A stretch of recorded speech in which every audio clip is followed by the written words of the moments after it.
Olá, tudo bem com vocês? Hoje, dia 238, estamos dando início à leitura do livro de Ezequiel. O livro de Ezequiel foi provavelmente escrito entre 593 e 565 a.C., durante o cativeiro babilônico dos judeus. O profeta Ezequiel é o autor do livro, como diz no capítulo 1. Ele era um contemporâneo de Jeremias e Daniel. O livro de Ezequiel pode ser dividido em 4 seções. Os capítulos 1 ao 24, que são as profecias sobre a ruína de Jerusalém. Capítulos 25 a 32, profecias do juízo de Deus sobre as nações vizinhas. Capítulo 33, uma última chamada para o arrependimento de Israel. Capítulos 34 a 48, profecias sobre a futura restauração de Israel. Ezequiel ministrou a uma geração extremamente pecaminosa e completamente sem esperança. Parece muito com a nossa geração, né? Bem, por meio do seu ministério profético, ele tentou levá-los ao arrependimento imediato e à confiança no futuro distante. Ele ensinou que Deus trabalha através de mensageiros humanos. Mesmo com a derrota e desespero, o povo de Deus precisa afirmar a soberania de Deus. A palavra de Deus nunca falha. Deus está presente e pode ser adorado em qualquer lugar. As pessoas têm que obedecer a Deus se quiserem receber bênçãos e o reino de Deus virá. Como lidar com o mundo desviado, hein? Ezequiel, destinado a iniciar o ministério de sua vida como sacerdote aos 30 anos, foi tirado da sua terra natal e enviado para a Babilônia com a idade de 25. Por 5 anos ele viveu em desespero. Aos 30 anos, ele teve uma visão majestosa da glória do Senhor, que cativou o seu ser na Babilônia. A experiência de sua chamada o transformou. Ele se tornou avidamente dedicado à palavra de Deus. Percebeu que pessoalmente não tinha nada para ajudar os cativos em sua situação amarga, mas estava convencido de que a palavra de Deus falava ao seu estado e poderia dar-lhes a vitória. Ezequiel usou vários métodos para transmitir a palavra de Deus ao seu povo. Utilizou a arte de desenhar um retrato de Jerusalém, ações simbólicas e conduta incomum para segurar a sua atenção. Cortou seu cabelo e barba para demonstrar o que Deus faria a Jerusalém e a seus habitantes. O livro de Ezequiel nos convida a participar de um novo e vivo encontro com Deus de Abraão, Moisés e profetas. Temos que ser vencedores ou seremos vencidos. Este livro nos desafia a experimentar uma visão transformadora do poder, conhecimento, presença eterna e santidade de Deus. Deixar Deus nos dirigir, compreender a profundidade e compromisso com o mal que se aloja em cada coração humano. Reconhecer que Deus dá aos seus servos a responsabilidade de advertir aos ímpios de seu julgamento e, por último, ter uma experiência genuína de uma relação viva com Jesus Cristo, o qual disse que a nova aliança pode ser encontrada em seu sangue. Bem, vamos à leitura? Hoje nós leremos os capítulos 1, 2 e 3. Capítulo 1. A visão dos 4 querubins.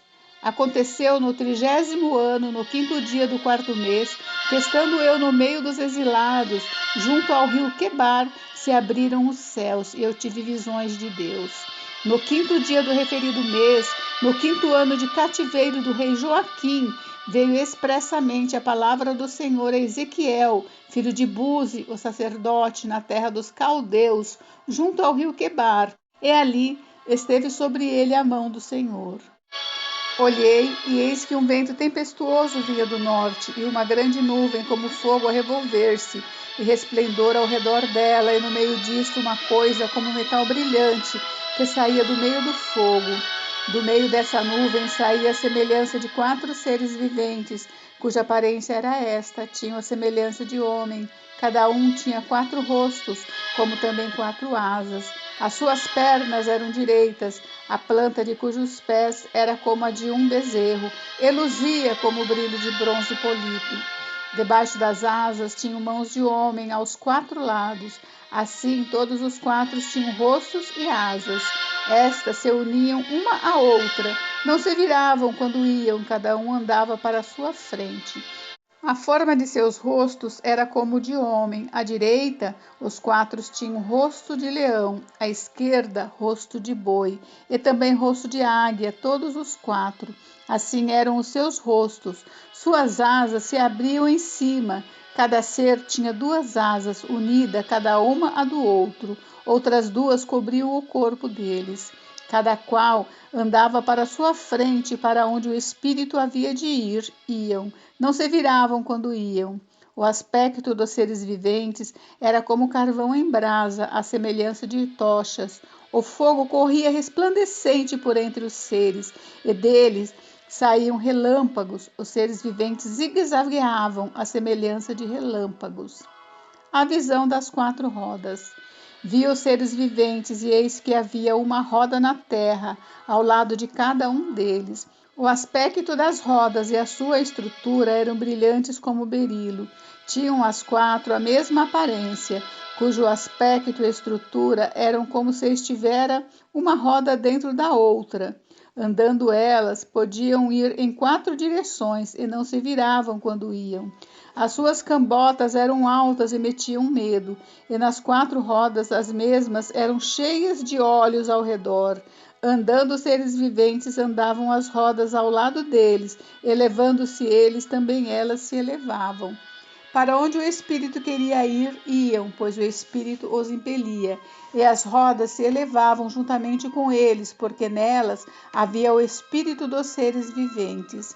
Andando eles, andavam elas, e parando eles, paravam elas. E elevando-se eles da terra, elevavam-se também as rodas juntamente com eles, porque o espírito dos seres viventes estava nas rodas. Sobre a cabeça dos seres viventes havia algo semelhante ao firmamento, como cristal brilhante, que metia medo, estendido por sobre a sua cabeça. Por debaixo do firmamento estavam estendidas as suas asas, a de um em direção a de outro. Cada um tinha outras duas asas com que cobria o corpo de um e de outro lado. Andando eles, ouviu o tatalar das suas asas, como o rugido de muitas águas, como a voz do Onipotente. Ouviu o estrondo tumultuoso, como o tropel de um exército. Parando eles, abaixavam as asas. Veio uma voz de cima do firmamento que estava sobre a sua cabeça. Parando eles, abaixavam as asas. A visão da glória divina. Por cima do firmamento que estava sobre a sua cabeça havia algo semelhante a um trono, como uma safira. Sobre essa espécie de trono estava sentada uma figura semelhante a um homem. Via como metal brilhante, como fogo ao redor dela, desde os seus lombos e daí para cima, e desde os seus lombos e daí para baixo. Via como fogo e um resplendor ao redor dela. Como o aspecto do arco que aparece na nuvem em dia de chuva, assim era o resplendor em redor. Esta era a aparência da glória do Senhor. Vendo isto, caí com o rosto em terra e ouvi a voz de quem falava. Capítulo 2. A vocação de Ezequiel. Esta voz me disse: Filho do homem, põe-te em pé e falarei contigo. Então entrou em mim o Espírito quando falava comigo, e me pôs em pé e ouvi o que me falava. Ele me disse: Filho do homem, eu te envio aos filhos de Israel, às nações rebeldes que se insurgiram contra mim. Eles e seus pais prevaricaram contra mim até precisamente ao dia de hoje. Os filhos são de duro semblante e obstinados de coração. Eu te envio a eles e lhes dirás: assim diz o Senhor Deus. Eles, quer ouçam, quer deixem de ouvir, porque são casa rebelde, hão de saber que esteve no meio deles um profeta. Tu, ó filho do homem, não os temas, nem temas as suas palavras, ainda que haja sarças e espinhos para contigo, e tu habites com escorpiões. Não temas com as suas palavras, nem te assustes com o rosto deles, porque são casa rebelde. Mas tu lhes dirás as minhas palavras, quer ouçam, quer deixem de ouvir, pois são rebeldes. Visão do rolo de um livro. Tu, ó filho do homem, ouve o que eu te digo. Não te insurjas como a casa rebelde. Abre a boca e come o que eu te dou. Então vi, e eis que certa mão se estendia para mim, e nela se achava o rolo de um livro. Estendeu-o diante de mim, e estava escrito por dentro e por fora. Nele estavam escritas lamentações, suspiros e ais. Capítulo 3. Ainda me disse: Filho do homem, come o que achares, come este rolo, vai e fala à casa de Israel. Então abri a boca e ele me deu a comer o rolo e me disse: Filho do homem, dá de comer ao teu ventre e enche as tuas entranhas deste rolo que eu te dou. Eu o comi e na boca me era doce como mel. O comissionamento do profeta. Disse-me ainda: Filho do homem, vai, entra na casa de Israel e dize-lhe as minhas palavras, porque tu não és enviado a um povo de estranho falar, nem de língua difícil, mas à casa de Israel. Nem a muitos povos de estranho falar e de língua difícil, cujas palavras não possas entender. Se eu aos tais te enviasse, certamente te dariam ouvidos. Mas a casa de Israel não te dará ouvidos, porque não me quer dar ouvidos a mim, pois toda a casa de Israel é de fronte obstinada e dura de coração. Eis que fiz duro teu rosto contra o rosto deles, e dura a tua fronte contra a sua fronte. Fiz a tua fronte como diamante, mais dura do que pederneira. Não o temas, pois nem te assuste com o teu rosto, porque são casa rebelde. Ainda me disse mais: Filho do homem, mete no coração todas as minhas palavras que te hei de falar e ouve-as com os teus ouvidos. Eia, pois, vai aos do cativeiro, aos filhos do teu povo, e quer ouçam, quer deixe de ouvir, fala com eles e dize-lhes: Assim diz o Senhor Deus. Levantou-me o espírito e ouvi por detrás de mim uma voz de grande estrondo, que levantando-se do seu lugar dizia: Bendita seja a glória do Senhor.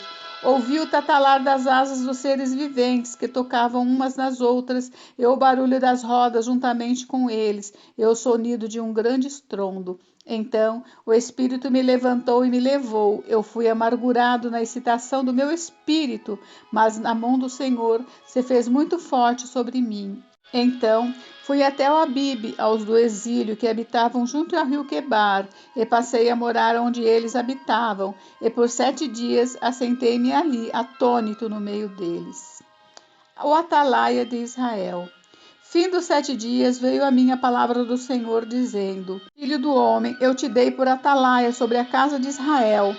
Da minha boca ouvirás a palavra e os avisarás da minha parte. Quando eu disser ao perverso, certamente morrerás, e tu não o avisares, e nada disseres para o advertir de seu mau caminho, para lhe salvar a vida, esse perverso morrerá na sua iniquidade, mas o seu sangue da tua mão o requererei. Mas se avisares o perverso, e ele não se converter da sua maldade e do seu caminho perverso, ele morrerá na sua iniquidade, mas tu salvaste a tua alma. Também, quando o justo se desviar da sua justiça e fizer maldade, e se eu puser diante dele um tropeço, ele morrerá, visto que não o avisaste, no seu pecado morrerá, e as suas justiças que praticaram não serão lembradas, mas o seu sangue da tua mão o requererei. No entanto, se tu avisares o justo para que não peque e ele não pecar, certamente viverá, porque foi avisado, e tu salvaste a tua alma. A mão do Senhor veio sobre mim e ele me disse: Levanta-te e sai para o vale, onde falarei contigo. Levantei-me e saí para o vale, e eis que a glória do Senhor estava ali, como a glória que eu vira junto ao rio Quebar, e caí com o rosto em terra.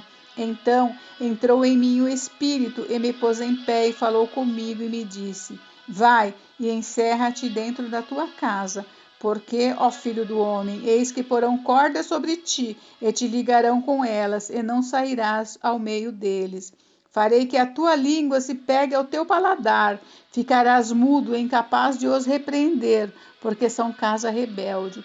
Mas quando eu falar contigo, darei que fale a tua boca e lhes dirás: Assim diz o Senhor Deus: Quem ouvir, ouça, e quem deixar de ouvir, deixe, porque são casa rebelde. Encerramos, mas amanhã tem mais, hein? Se preparem, muitas emoções.